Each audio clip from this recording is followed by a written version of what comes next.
ఉత్తరాంధ్రలో వర్ష బీభత్సంతో ప్రజలు తీవ్ర ఇబ్బందులు పడుతున్నారు. వర్షాలు దంచి కొట్టడంతో విజయనగరం జిల్లాలోని పలు గ్రామాలు అల్లకల్లోలంగా మారాయి. జిల్లాలోని పలు రహదారులు చెరువులను తలపిస్తున్నాయి. వర్షాలు కుమ్మేయడం, వరద బీభత్సంతో విజయనగరం జిల్లాలో భారీగా పంట నష్టం సంభవించింది. ఈదురుగాలులకు పలుచోట్ల విద్యుత్ స్తంభాలు, వైర్లు నేలకొరిగాయి. విద్యుత్ సరఫరాకు తీవ్ర అంతరాయం కలిగింది. జిల్లాలోని పలు గ్రామాల్లో విద్యుత్ కష్టాలతో ప్రజలు ఇబ్బందులు పడుతున్నారు.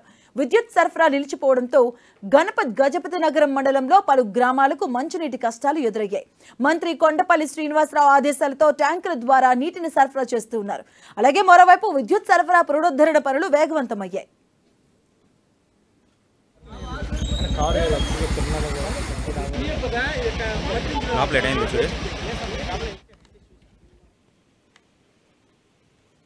ఉత్తరాంధ్రలో వర్షాలు బీభత్సాన్ని సృష్టిస్తూ ఉన్నాయి. అల్లకల్లోలంగా మారాయి కొన్ని ప్రాంతాలు. కొన్ని పూర్తిగా 3 జిల్లాలకు రెడ్ అలర్ట్ కొనసాగుతుంది. చెరువులను తలపిస్తూ ఉన్నాయి రహదారులు కూడా. విజయనగరంలో భారీగా పంట నష్టం వాటిల్లింది.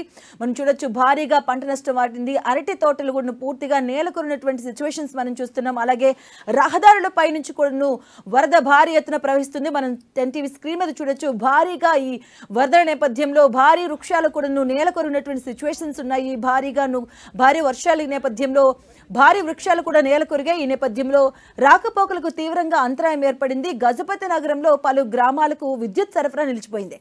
ఇక విద్యుత్ సరఫరా నిలిచిపోవడంతో అధికారులు ఆదేశాలు జారీ చేశారు. మరోవైపు ఉత్తరాంధ్రలో వర్ష బీభత్సం కొనసాగుతూ ఉంది. ఉత్తరాంధ్రలో వర్ష బీభత్సానికి సంబంధించి చాలా ఎఫెక్ట్ అయింది. మనం చూడొచ్చు, అల్లకల్లోలంగా విజయనగరం జిల్లాలోని పలు గ్రామాల్లో అయితే మనకు సిచ్యువేషన్స్ కనిపిస్తూ ఉన్నాయి. భారీగా పంట ఆస్తి నష్టం వాటింది. చెరువులను తలపిస్తున్నాయి రహదారులు కూడా. భారీ వృక్షాలు కూడా నేలకొరినటువంటి సిచ్యువేషన్స్ కనిపిస్తున్నాయి. ఈ నేపథ్యంలో రాకపోకలకు తీవ్రంగా అంతరాయం అనేది ఏర్పడింది.